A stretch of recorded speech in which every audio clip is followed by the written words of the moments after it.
Hello and welcome to the J.E.W.E.L Purpose podcast. My name is Latoya. I'm your host and the founder of J.E.W.E.L Purpose, which is a community of women who are discovering purpose, sharing faith and inspiration for the journey. So if you're interested in that type of content, check out the links below and come and join our growing family. We also have a newsletter where we send out a regular dose of godly inspiration.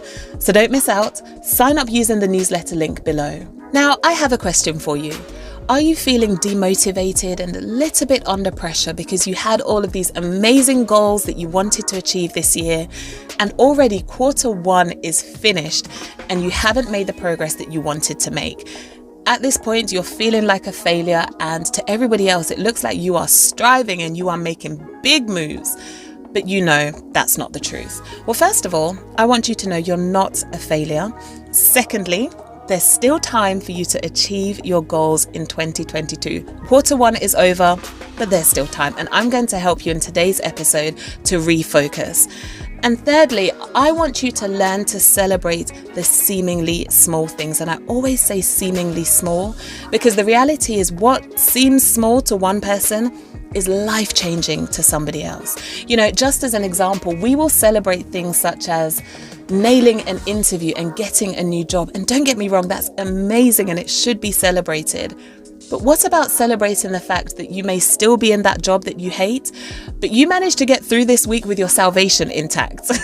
You know, I don't know about you, but sometimes it feels like people have been sent to test our salvation. Maybe it's just me. I will put myself out there. But you know, I've realized over the years that the way that I handle situations now is completely different to how I would have handled them years ago. That's something worth celebrating because I thank God for grace and I thank God for growth. So I just want you to really refocus and realize that, okay, maybe you haven't achieved the things you wanted to achieve in the first quarter, but what about the things you have achieved? What about those days when you were so stressed and you didn't know how you were going to make it through, but somehow you managed to find the strength, the courage to make it through? Even things like saying, Lord, you know, 5 years ago when I was presented with this stressful situation, I would have broken down. But this time I took it to you in prayer and I allowed you to help me through that situation. That's something that's worth celebrating. So in today's episode, I want to share with you some of the things that I have done as a part of my quarterly reset for March going into April. The first thing I did was I went back to my journal. Now, if you watched my video where I talked about habits that I will be starting in 2022, one of my habits was journaling, and I have been able to keep up with that. So one of the things I did was I went back to my journal and I read through some of the pages that I wrote in January and in February. And let me just say, it's amazing. Some of the things that happened a couple of months ago that we forget because we haven't written them down, because I was reading through things and I'm like, oh yeah, this did happen. So if you haven't already started journaling, I highly recommend it. And that's where I realized some of the things that I have been able to achieve and some of the things that God has done for me so far this year. The second thing I did was I had a look at my vision board and I took note of the things that I've achieved, the areas where I've made progress, and I also took note of the areas where I'm still yet to either make progress or I need to just continue doing those things in order for me to see the results that I want to achieve. I know everybody doesn't have a vision board and that's fine, but I think it's important to have your goals and your dreams written down, because when you see it, it really helps you to know what you're working towards. And that's what I love about having a vision board, because it's not just the words on the paper, it's the pictures. And when you visualize what you want to achieve, it really helps you to be more focused and to realize that actually, if I can see this thing, then I can achieve it as well. So if you don't have a vision board, that's fine, but just find a way to write down the things that you want to achieve, put pictures next to them if you can, and have a look at that on a monthly basis if you can, but certainly on a quarterly basis. The third thing I did was I recommitted to being focused on my goals in 2022. Again, I will put myself out there and I will be honest. There have been days, there have been some weeks where I have allowed things to slip, where I knew I should have done more and I didn't.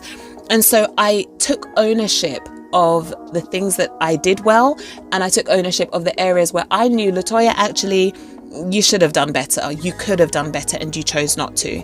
And I posted an episode recently with a young lady who was talking about how she ended up in debt and how she came out of debt. And if you haven't seen that episode, go back and check it out because it was amazing.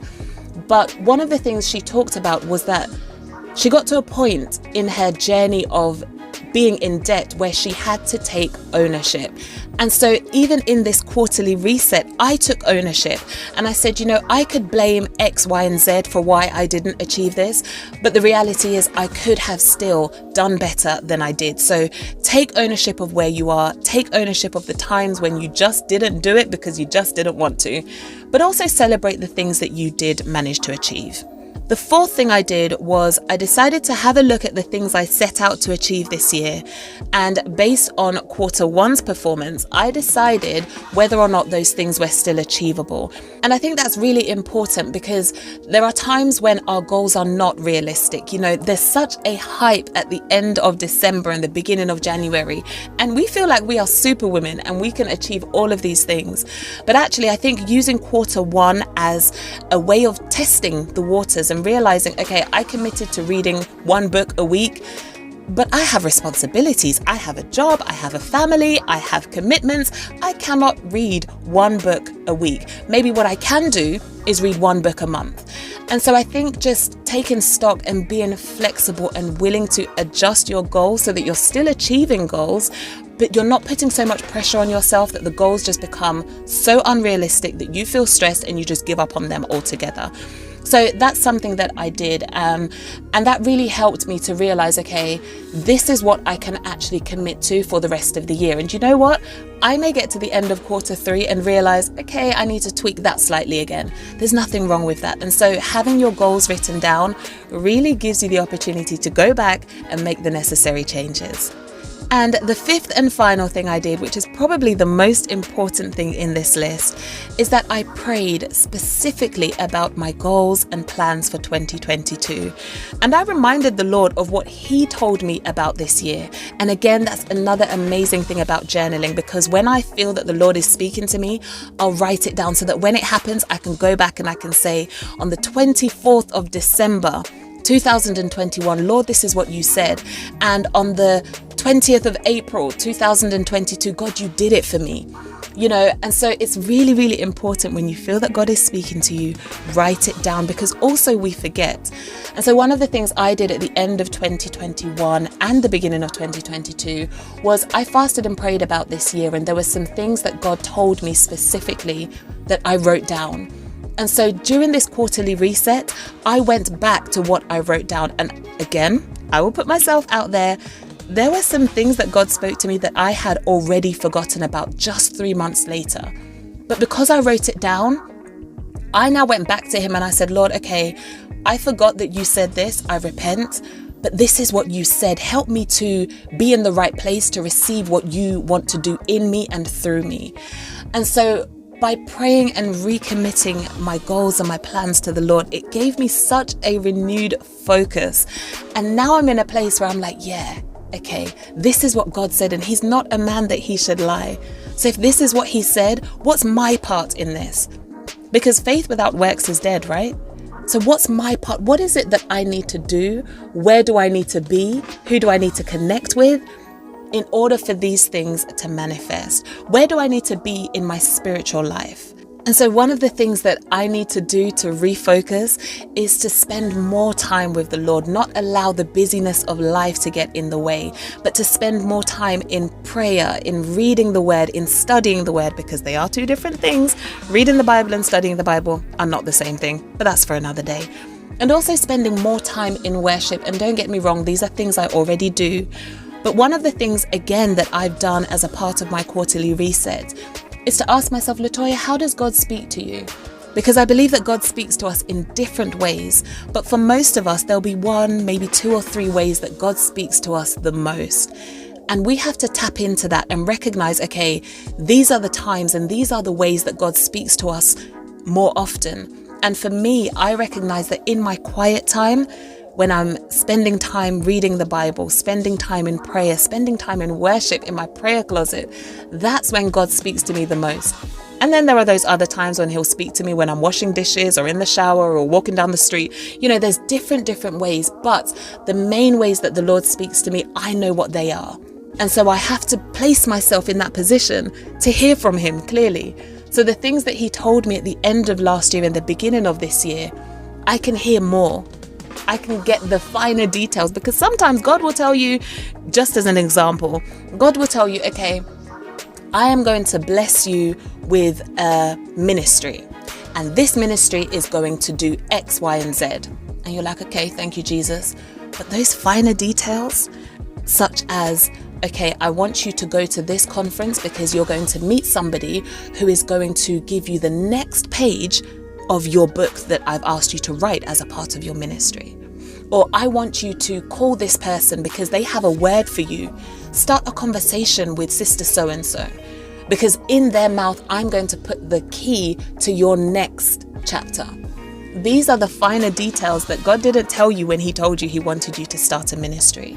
So being able to identify how God speaks to you most often is so important. And sometimes that can change by season.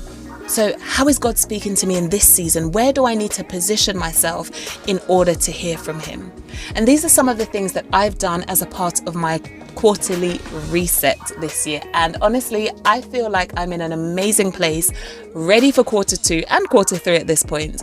But I will do another quarterly reset video because I think these are really important. And I just hope and pray that you have found inspiration in this video and that you don't feel like a failure, and you actually begin to look at the seemingly small things that you've already achieved. Still dream big, still set your goals, but celebrate those seemingly small things and make the necessary changes in order to achieve your goals for this year. So I pray that you've been blessed by today's episode, and I will catch you on the next one. Remember to subscribe to our YouTube channel and also follow us on Instagram at jewelpurpose.co. I will catch you on the next episode.